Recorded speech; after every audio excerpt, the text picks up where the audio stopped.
Hey guys, welcome back to Online VBS. Our theme of the week, as you remember, is God's plan for you.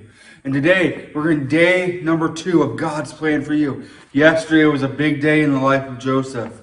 And we saw in our Jesus lesson what happened there with him escaping from the crowd.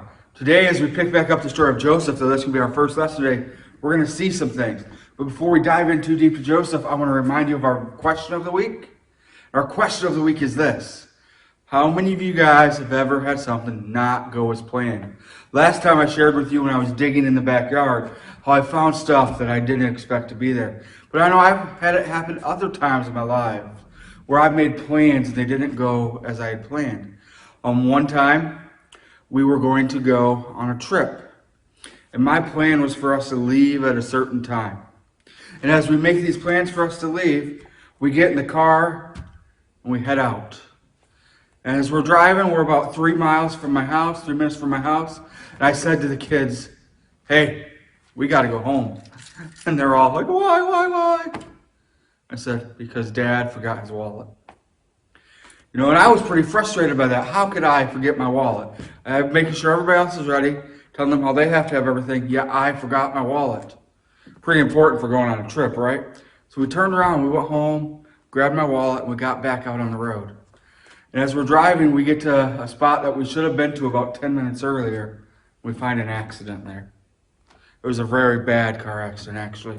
And the amazing thing about this, me forgetting my wallet made it so that we wouldn't have been going through there at the time that accident happened. It's an amazing thing. Things didn't go out as I planned, but they still turned out good for us, right? Sometimes that's what happens. Our plans are like, man, this is what I would do. This is what I should do. But that's not the plan that was set into place for us. That's what we're going to see in the life of Joseph and in the life of Jesus. That even though we think things should be a certain way, they're not. We have to remember our verse for the week, Romans 8:28. For we know all things work together for good for those who love him, who are called according to his name. So we know that everything works out for good, right? We know, we talked about it yesterday, know means it's a fact. Without a doubt, it's going to be for good. My question today is, well, what does good mean then? It says we know that all things work out for good. So what does the good mean? Does that mean everything's going to work out where I have $1,000? Is everything going to work out while I have this, that, the newest Xbox? Or does it mean something else? When it talks about that, it doesn't mean it's going to work out so that we have everything we want. It doesn't mean it's going to work out so that we look the best, so we drive the nicest car, so we have the newest iPad or iPhone or Android phone or Samsung, whatever. What it means is it works out according to God's plan, and it's going to be good for us because we're in God's plan. It doesn't mean things are going to be perfect. You see, a lot of people want to tell you, as long as you're following God, everything's going to be perfect. And that's not the case. If that were the case, John the Baptist wouldn't have had his head cut off. The disciples wouldn't have been martyrs. You see, just because we don't think it's good doesn't mean it's not part of God's plan. God's plan is an amazing plan, and it's amazing that he included us in it. And as we get back into talk about God's plan for you, we continue to look at what happened in Joseph's life, we're going to see that things are sometimes hard for us to understand. Remember yesterday when we saw Joseph, we saw that he was the favorite son. His dad loved him so much. In fact, he loved him so much that he gave him a coat. You may remember what coat he gave him? The coat of many colors, that's right. And he has this coat, and his brothers are mad, they're angry, and they want to beat him. But it gets worse. Joseph tells him about these dreams that he has where they are bowing down to him, and finally they're just like, no, we're not having any of this anymore. We got to do something with them. Then we know that he went out to meet his brothers in the field. When his brothers saw him, they were angry, and they grabbed him. They beat him. They thought about killing him, but for now they threw him in the pit.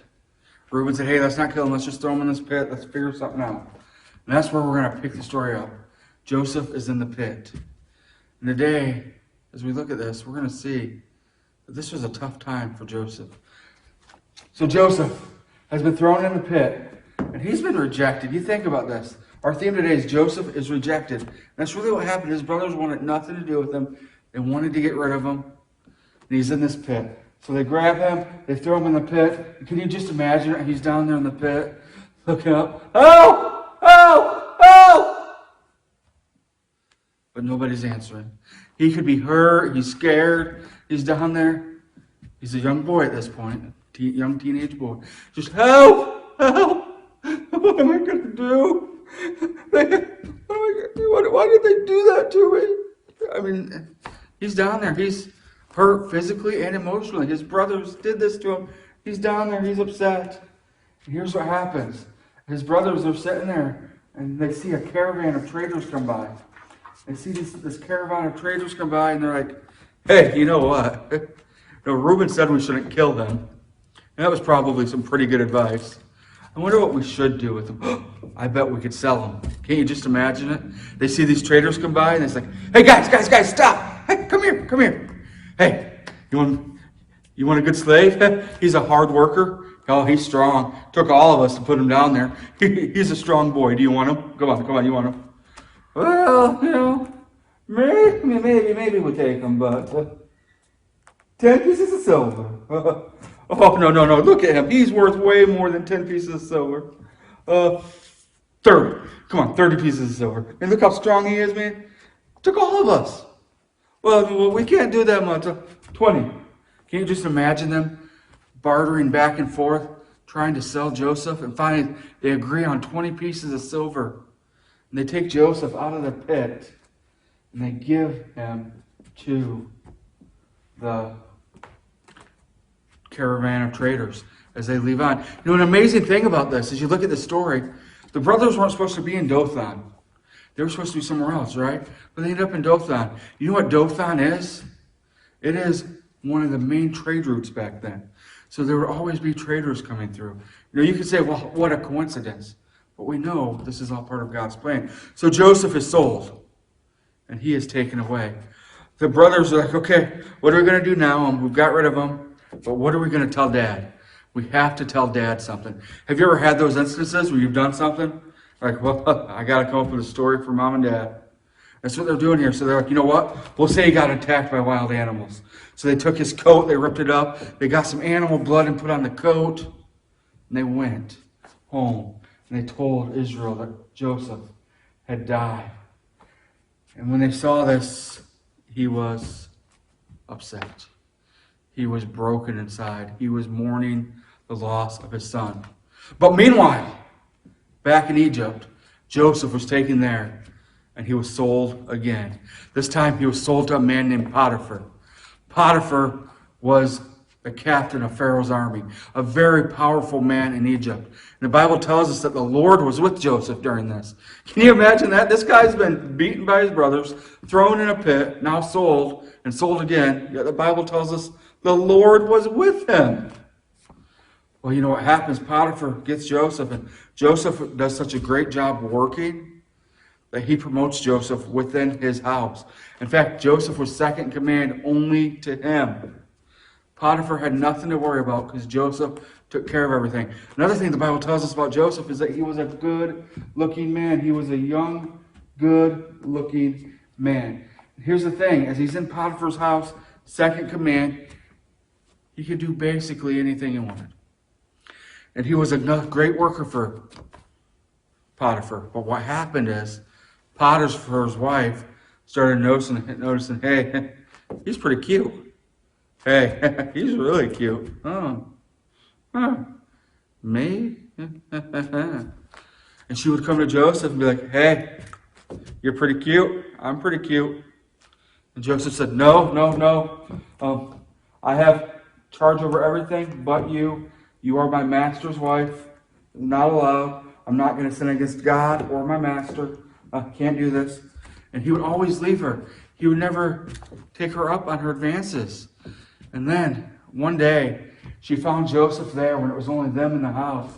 And she saw him and said, Joseph, hey, it's just you and me. Nobody has to know.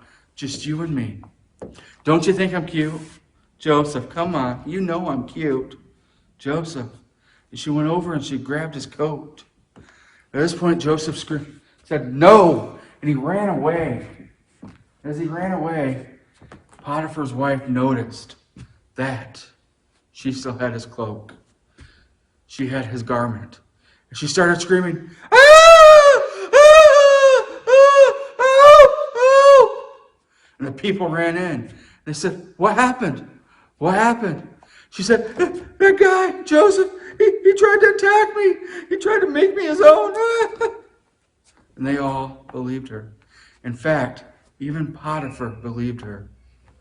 And they had Joseph thrown into prison. So Joseph, today we see he went from being in the pit to being in prison. This is not a good time for Joseph. Tune in tomorrow to the Joseph story. Find out what happens next.